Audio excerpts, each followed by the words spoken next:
March Madness officially tips off in just a matter of hours with the first 4 matchups. But you've still got plenty of time to fill out your brackets, make bets with your friends.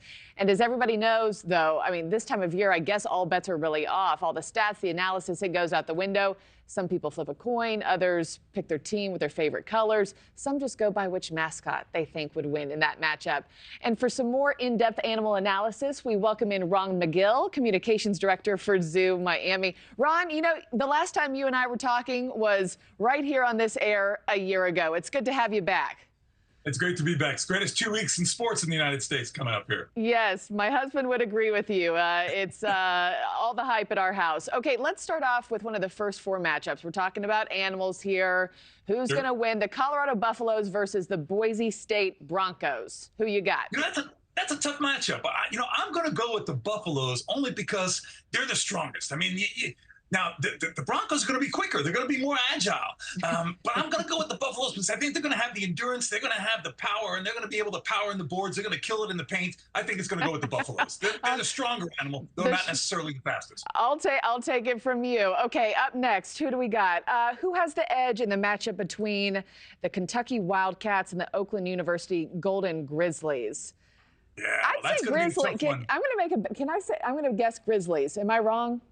You're right. No, it's a grizzly because most wildcats here in the United States, the biggest one's going to be the cougar or the puma, and an adult grizzly is going to be able to offset a cougar. Other wildcats would be a bobcat or a lynx, and that's not even going to have a chance against a grizzly. So a big grizzly, yeah, that's going to be the most powerful predator. I'd go with the grizzly. Okay, my high school mascot was a cougar, so I gotta defend the Cougars there.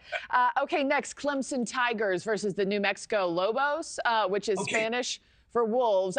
Who wins in a battle between a tiger and a wolf? Also, Ron, worth noting that the NC State Wolf Pack is also playing in the tournament. So there's a distinction here between wolves and the wolf pack. That's right. There's a big distinction because one wolf against one tiger, the wolf doesn't have a chance. But a wolf pack, now this is a team sport, right? So wolves are social animals that work in a pack together. And I've seen, a pack of wolves take down a huge buffalo. So it's very possible they could take the tiger. I've seen, for instance, in Africa, you got a pack of wild dogs can take down a lion. So the bottom line is this. If it's one-on-one, it's the tiger over the wolf. If it's a pack, the wolf's got a chance. Teamwork makes the dream work, baby. Okay, last one, Ron. Not a matchup, but just out of these bird mascots, I had to ask you who had the best chance of winning. We've got the South Carolina Gamecocks, the Oregon Ducks, and the St. Peter's Peacocks. Oh, and the FAU Owls.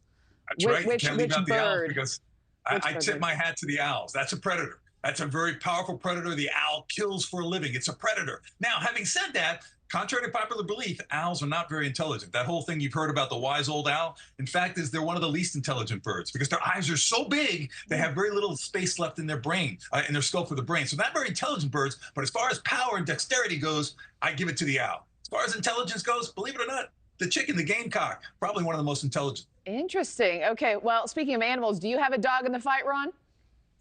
You have a dog in the fight. I'm a Florida Gator, so I'm going with the Gators, baby. Going with the Gators, baby. Yes, sir. Oh, my gosh. Ron Magill, it's such a pleasure. I'm sad that we do this once a year. That's not enough, my friend. We'll come up with something else. We got to have some fun, but this is a great 2 weeks. Let's have some fun with it. Let's have some fun. Okay, we'll come up with more segments to have you back on ASAP.